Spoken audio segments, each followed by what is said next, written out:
What are you doing, Scooter? I'm making new cables for our batteries, Ellen. Why do we need new cables for our batteries, Scooter? Because we had a problem with the truck and a problem with cracked wheels, of course. With what? Why else? With what? Cracked wheels and a problem with the truck. So we got to replace the batteries in the RV. Does it make sense? No. Okay, I'll explain. Stick around. Okay.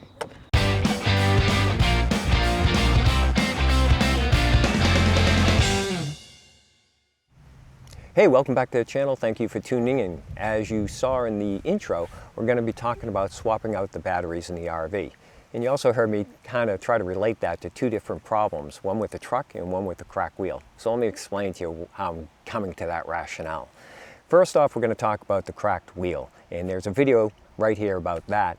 But about a year ago, we got a cracked wheel. And of course, we started investigating and thought, well, could it be because the RV is overweight? And we did a bunch of calculations and we checked, and we were indeed overweight on the RV, although that did not contribute to the cracked wheel issue. Nonetheless, we wanted to be safe and compliant, so I got on a quest to reduce weight in the truck, or in the RV, and the truck for that matter. So it turns out that the flooded lead acid batteries that we have currently weigh about 60 or 62 pounds each. So there's an opportunity to replace those with lithium ion and reduce the weight, and I'll talk more about that later. The other issue was with the truck, and I was kind of looking for an excuse to replace the batteries, and the truck issue kind of gave me more of a rationale.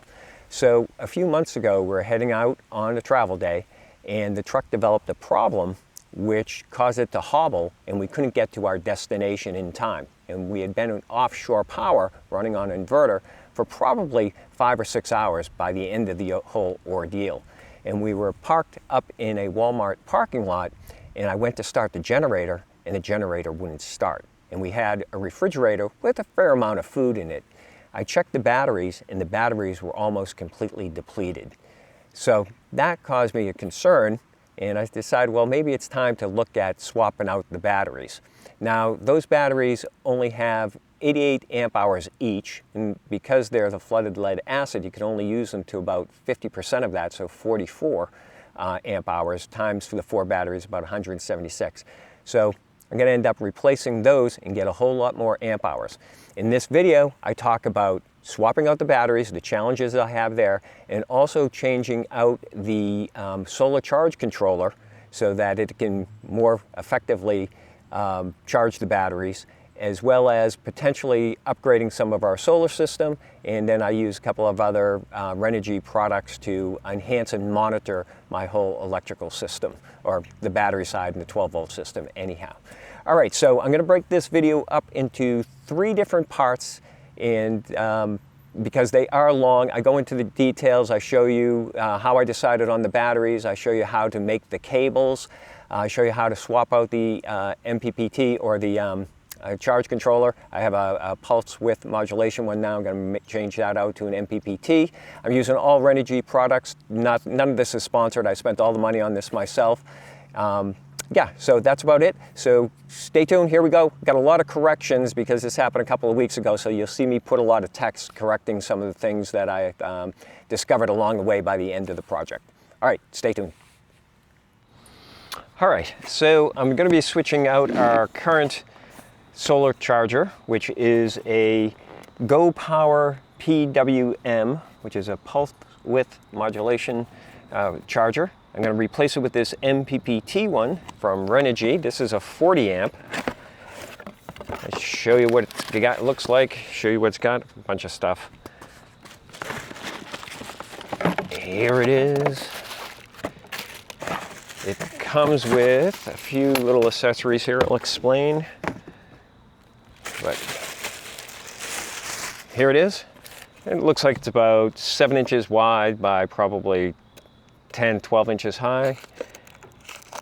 And we'll peel this off, so satisfying.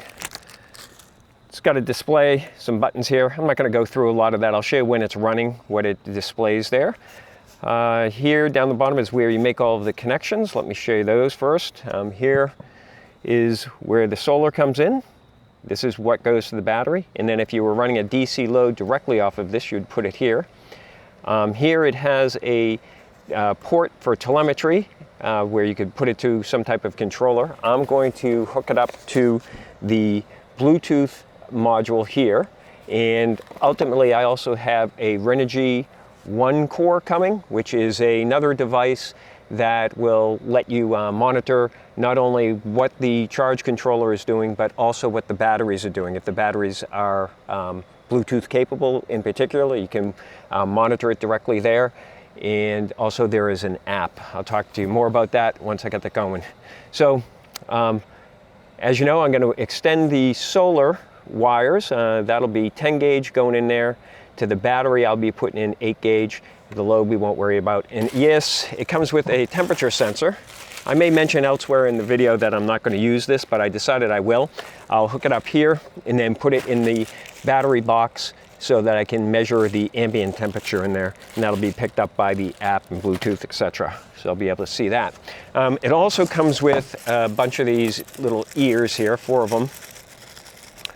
So what happens is you install these on here so that you got a little flange there. It'll be easier to mount to the wall rather than just using these holes here where you would put a screw in and then kind of hang it. This will make it a lot easier, so we'll do that. So what's the difference between MPPT and a pulse width modulation controller? Well, basically the MPPT is more efficient, and let me tell you why it's more efficient over a pulse width modulation version. What happens with the PWM is that it will match the voltage coming off of the panels to whatever the voltage of the batteries is. So if you have 20 volt panels and you have 12 volt batteries, what has to happen is the batteries can't take that 20 volts. So the pulse width modulation will go on and off at a certain frequency so as to limit the amount of voltage going to the batteries so it doesn't essentially damage them. So what happens to that extra power that is coming from the solar panels, the PWM controller discards it and dissipates it as heat. So they end up being between like 70 and 80% efficient. You lose a lot of power. What an MPPT does, which is a maximum power point tracking, is it will essentially see what voltage is coming from the solar panels, and then it will adjust its output to convert that extra voltage into amps so that it delivers more consistent power to the batteries more efficiently. So these are about 90 to 100%, they say that, 80, 90 to 100% efficient. So much more efficient. The actual numbers, I'm not quite sure, but that is the advantage of having one of these. You can see this heat sink dissipates heat that when it needs to, but it is more efficient, so it's what we're going with. So this I bought in a package with the Bluetooth and the One Core control, whatever it's called, which they haven't shipped it to me yet. If I get it by the time I've done this video, I'll show you what that's all about, but it may be a later video.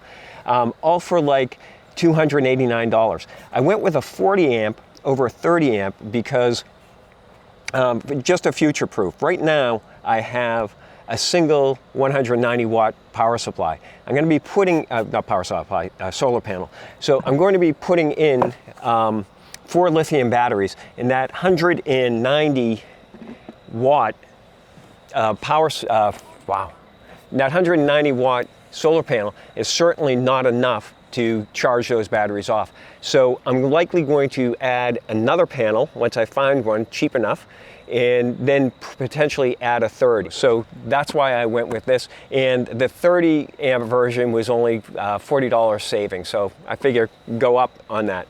Let me show you the batteries. I'll put the camera back over here and show you the batteries. So hope you can see that. Let's see. So this is a Renogy 100 amp hour lithium battery. It is their Pro version, so it has in it, which most lithium batteries have, is a BMS, battery management system, and it also is Bluetooth capable, and it has a low temperature protection in it as well. Not that we go in low temperature areas, but it's a feature that was in it. So these are regularly $589 or $599. I saw them at the Hershey show marked down to like $579. I didn't really want to spend that much money, but I was looking around, and then finally I went back to the show on the final day, and they were only $499. So I could have gotten away with buying 3 of them, but I ended up buying 4 just because. So why lithium over AGM? Well, a lithium battery, you can discharge it down by 80 or 90%. So if you have 100 amp hours, you can actually run that to get 80 or 90 amp hours out of it, longer run time. On an AGM battery, those you can only run down about 50%. So if you had a 100 amp hour battery, you're only getting really 50 amp hours out of it. So 4 of them in my unit, so that would give me 200. So I have 400 amp hours of AGM, and I really get effectively somewhere around 200 amp hours. With 4 of these lithium, I get, well, let's call it 80 amp hours, 80%, and times 4, so that's 320. So actually more than what I get out of the AGMs. And also, these are 26 pounds versus the AGM, which are about 60. So got some weight savings there as well. All right, so that is all I got. I'm going to go do the rest of it, and I'll piece in all the other little things that I do getting this project done. All right, let me show you the current setup. We'll go over here, check the batteries first. Okay, so as you can see, I have 4 AGM batteries. Let me take them out, I'll show you. So here we go. You can see they are connected in parallel. And here is the charge controller. The current charge controller comes in here on the positive and comes in on the negative on the bottom at the end of the string. And then these are, let's see, the positive one goes to the RV and the other one goes to the inverter, and then the negative comes off the bottom down here. All right, so as you can see, these are copper ring terminals, and there's a little bit of corrosion starting there. Also, going to the inverter and going to the RV are 2 gauge, and the cross connects on the battery are 4 gauge. Seeing as I have to replace these anyhow, I'm going to normalize these to 2 gauge, and I will use tinned copper ring terminals, and I'll heat shrink them so that'll be a little bit cleaner and prevent some of the corrosion going forward. The challenge I have is the new batteries that I'm putting in are actually wider than these batteries, so they won't fit in the tray. And I'll show you what I do to correct that. I have a friend who helped me over-engineer a solution for that. It kind of involves a pedestal and getting it up a little bit higher. All right, so now let me go inside and I will show you where the current charge controller is. All right, so if you've been watching for a while, you know that we have a 39RK FB, and this is the front closet in the front bathroom, and that's where, in this 2022, that's where they put this charge controller, which isn't the most convenient location for it for a user, but in the manufacturing process, it was probably easy enough to put it there. But it does get blocked by Ellen's clothing, of course. And let me show you what I discovered behind here. But we'll take this off. I already took the screws off to make this a little bit easier. And as you can see, they've got some 10 gauge cables here coming down from the solar panel, and then 10 gauge going towards the batteries. And they have a 30 amp inline fuse on the, I think it's on the panel side. Yeah, that's on the panel side. And you can see that they have these crimp connectors here, and this one right here, that wire is pretty well frayed out. So that's kind of a safety concern. So what I'm going to do is I'm not going to put the new MPPT controller here what I'm going to do is I'm going to butt splice these together, and then I will leave this in here. It'll be powered down, and I'll put a note that there is a fuse behind there, so I'll remind myself. And I don't have a real good way of, oh, well, there you go. That wire just broke just now. So obviously from me screwing around with it, but anyhow, I don't have a good way of covering this up, so I'll put this back in, leave it at that, put a note there to remind myself there's a fuse behind that, and also if I sell the rig, we will leave some documentation so the next owner knows what's going on. And I'm going to go fix this right now. All right, let me tell you a little bit about how the batteries get charged when you don't have solar or you're plugged into shore power. Typically, RVs will have a charger converter or a converter charger, which takes your AC power and converts it to DC to run all your 12-volt lights and things like that. What that also does is charges your batteries from shore power. So I have a WIFECO WFCO 9800 LIS converter, and that's also a charger, and it's capable of charging lithium batteries. Lithium batteries require a charge voltage of about 14.6, and regular AGM batteries in that type take about 13. So if your charger is set to something other than lithium, it will produce lower voltage and not fully charge the lithium batteries, so you want to avoid that.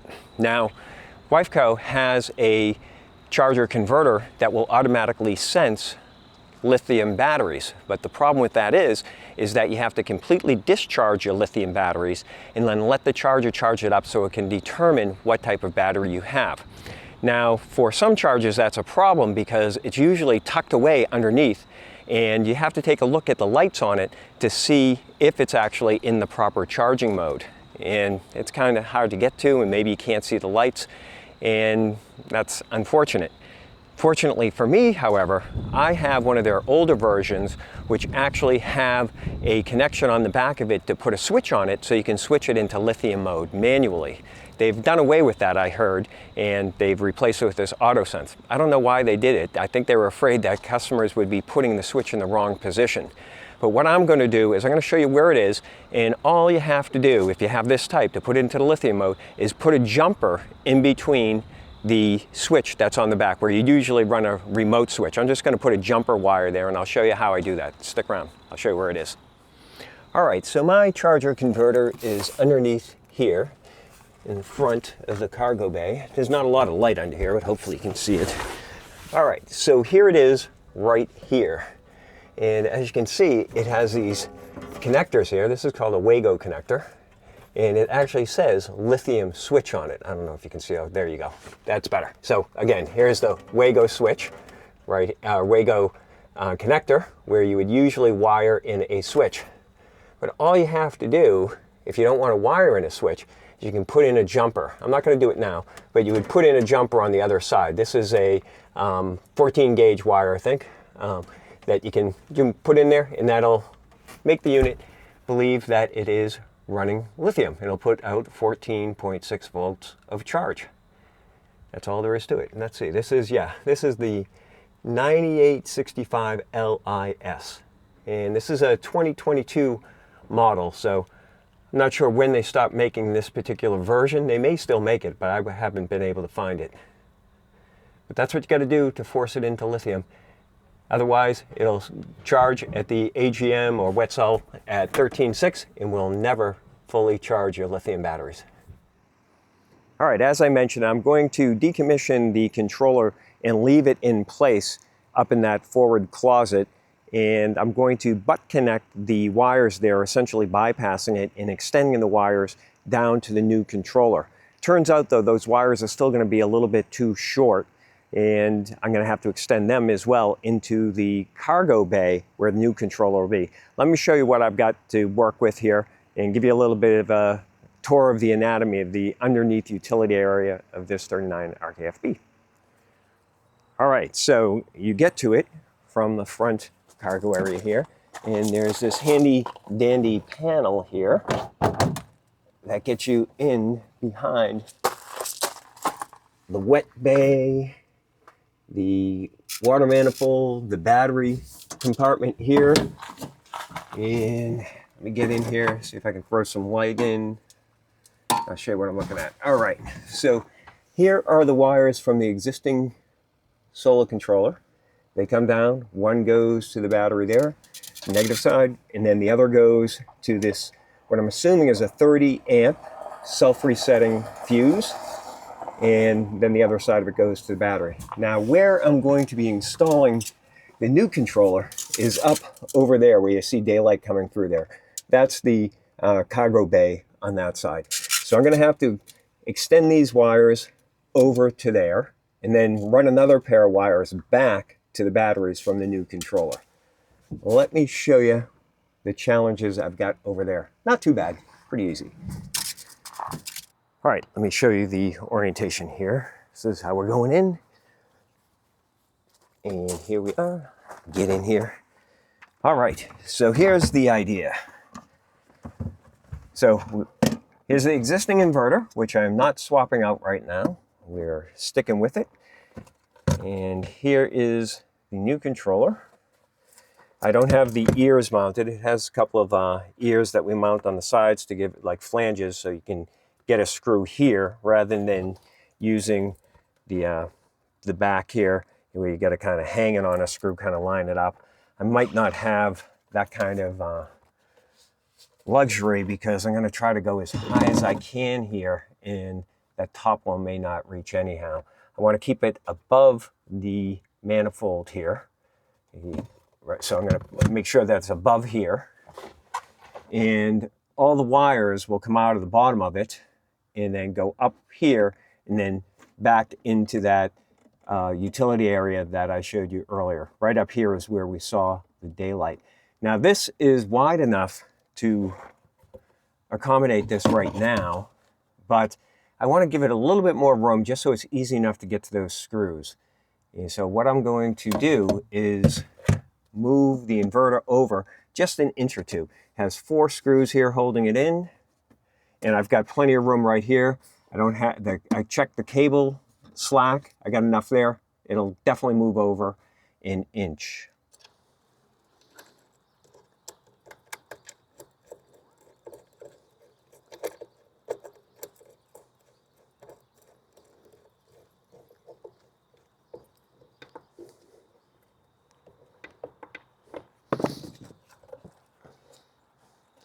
All right, so now with those ears mounted like that, it's easier to mount it to the board because you can get to the screws rather than trying to put the screws in and then hang it there, make sure you get it aligned. I didn't see a template in the box, so I mean, you can measure it all out and do it. It's not that big a deal, but this just makes it easier. Also, it gives just a little bit more distance off the back for a little bit more cooling, right? So you get another like 3/16 of an inch off these fins, which is nice. A little bit more airflow. There you go. All right, so I think I got enough light in here. Hopefully you can see. So what I'll do is I'll move this over, as I mentioned. It was fairly short.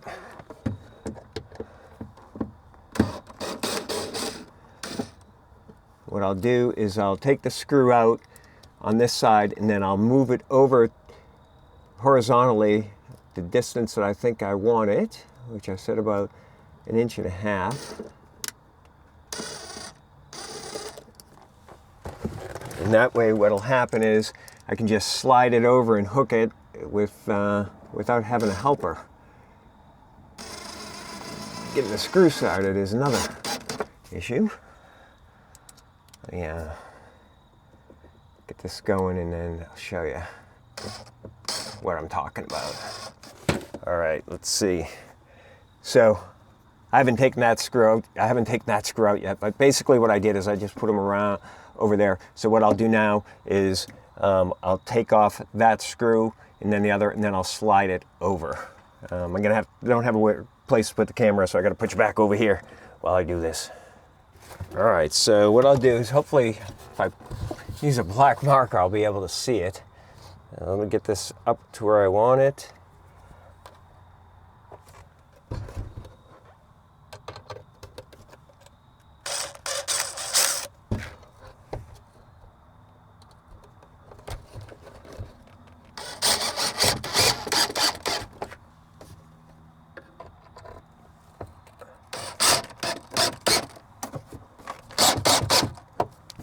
Now I did check on the other side to make sure I'm not hitting anything with these screws. Plus these screws are pretty shallow, so they're not really going through the board, if at all. All right, good, solid, isn't going anywhere. So now I will run the cables through, get them connected. I do have some splicing and connectorization to do, so we'll get that done too. All right, as I said, I'm going to be replacing the wiring for the batteries. So let me show you how I do that. Here's all the stuff. Got some wire, heat shrink gun, connectors, and I've already made up a couple of them. Let me show you how we do that. And I'll show you, basically, these will go here. This is about the maximum distance the batteries will be away from each other. So essentially make the cable as long as from this part of this terminal to this part right there. And I'll show you how I do all of that in a second here. All right, let me get started here. So I've already made up a couple of the cross connects here. Let me first talk about the wire. This is 2-gauge stranded pure copper, and this is oil and water resistant, UL rated, all that kind of stuff, so all the good things. And when you're out there looking for the wire and you go on Amazon and those kinds of places, you may see that this wire is pretty expensive, and you'll find cheaper wire out there, which will typically be called CCA, which is copper clad aluminum, and it's much cheaper, but it will cause you problems, so do not go that route. You can either pay now or pay twice later, up to you, but the recommended best practice is to use pure copper. Now you can get tinned copper, that's fine, but you do want to make sure that the core is copper. On these connectors, these do not look like they are copper, but they actually are. They are tinned copper, and you want to use those ring terminals that are tin coated. That cuts down on the corrosion, stuff like that. And then on the heat shrink, on this I'm using a 3-to-1 heat shrink with adhesive, and yeah, and that's the right size for that. Dogs in the background barking at people going by. Yeah, so as I said, I use this little tape measure. I got a rail tape measure too. So I'm going to, I think it's 6 7/8 is the length of the cable. And as I pointed out, I already did this. So if you look at these, let me get one of these out of here. So basically you're going to strip this amount off of the cable, so that, or the wire. I keep on calling it cable wire, interchangeably. So from here to here is how much you're going to strip off. It just so happens that this little cheap wire stripper that I have, if you put the wire in from this side out to the end, it's actually the right length to strip it, which is kind of convenient. And this is only like $10. I have a different one that I have misplaced and I will have to rebuy, but this one's working out pretty well, and it is adjustable, so you can adjust the blade height so that it just goes through the insulation. You might have to practice it a couple of times so that you don't cut any of the strands. So I've adjusted that, and that works really well. So I think it is 6 7/8.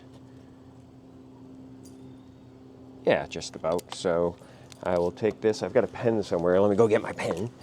All right. Got the pen. And what I'll do is I'll just use this to measure it out.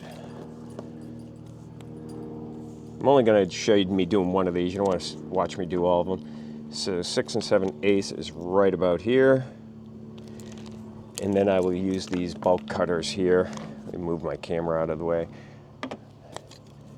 Phone. And basically, I'll just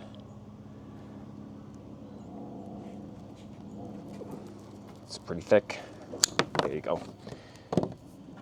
All right, So get that done. And now I cut this edge off clean yesterday, and it hasn't oxidized much. But if you had the cable sitting around first time using it, you'd cut off the end to get kind of a clean factory edge, if you will, just to get rid of the oxidation. All right, now I will take this, and as I said, if I put it in here, it's going to strip it to the right length. Put it on there, give it a little bit of pressure, spin it around, and when you feel it loosen up, you kind of know you're through, and then it'll pull off as clean as that. And then you put it in here like that. Now, I have this hydraulic crimping tool, and what I like to do is kind of put this in and get this started. There are easier tools, but this one does a really good job. It takes a little longer. It's a little bit of more effort, but it does a really good job. So I kind of get it started, and then I get this in there, and then just start pressing it down. You got to hold it until it kind of snugs up, and then you can use two hands. And you just keep on going until the pressure kind of stops you. It's hydraulic, so you can put a lot of force on there. And there it is, right there. And then when you're done, you release it. Boom. And there you go. That's done. Now, you're going to want to put the heat shrink on now before you strip the other end, because it's just easier. And you'll put both pieces on.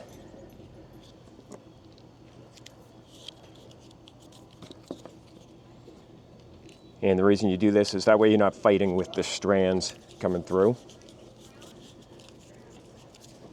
Again, take this. Quiet, puppies.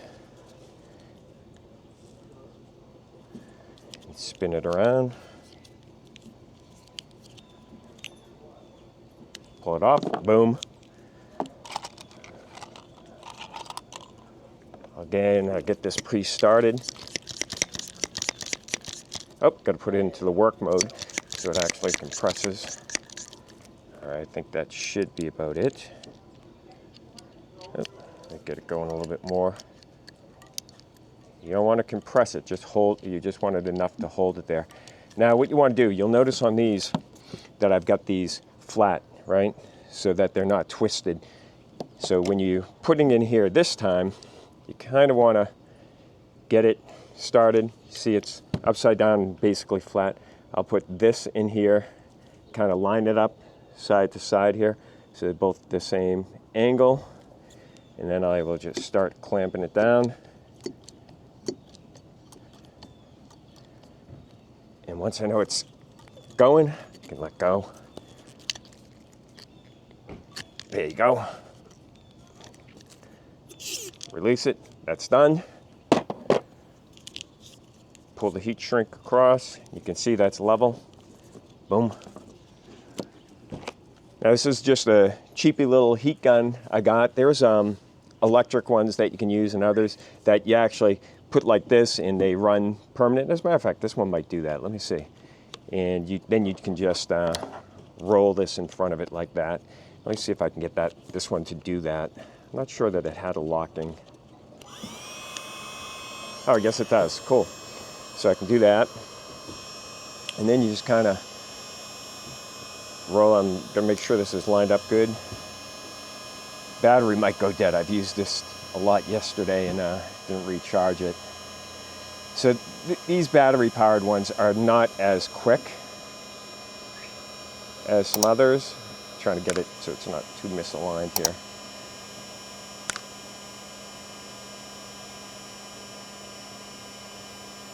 There it is, it's starting to go now.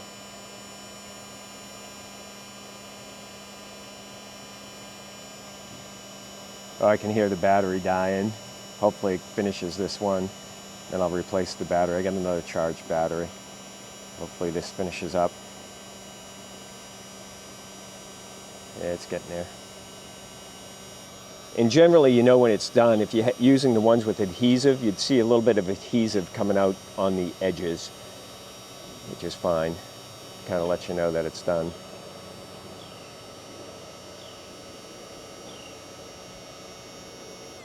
Okay, the battery's almost dead. There it is, dead. Oh, it's trying to hold on. All right, I'll have to replace the battery. But I think, yeah, this one's pretty much done. I can see the glue coming out on that side. Might have to hit it a little bit on this side. Let me change the battery. All right, you can hear that's a lot faster, so that battery is cooking. Let me finish this one up. All right, I'll get this one rocking and rolling. Takes a long time with these battery ones, like I said. Yep, see the glue coming out on that end, so that's good. Just gonna get that one just a little bit more hit. There you go. All right, there you go. And it should be, if I measured everything correctly, it should be about the same length as the other one. There you go. Cool. All right, so that's all there is to it. So a couple of things. I have most of this stuff already. I did have to buy this tool. This tool is probably like 40 or 50 bucks, I think. There's others out there, but this one works pretty good. It comes with a case and everything. I'll put links to all this stuff down below so you have an idea of what to go for. The good brands here, I have some other cable that I'll be doing from iGreeley, I guess. That's pure copper. And then I also use this company, Sherbly.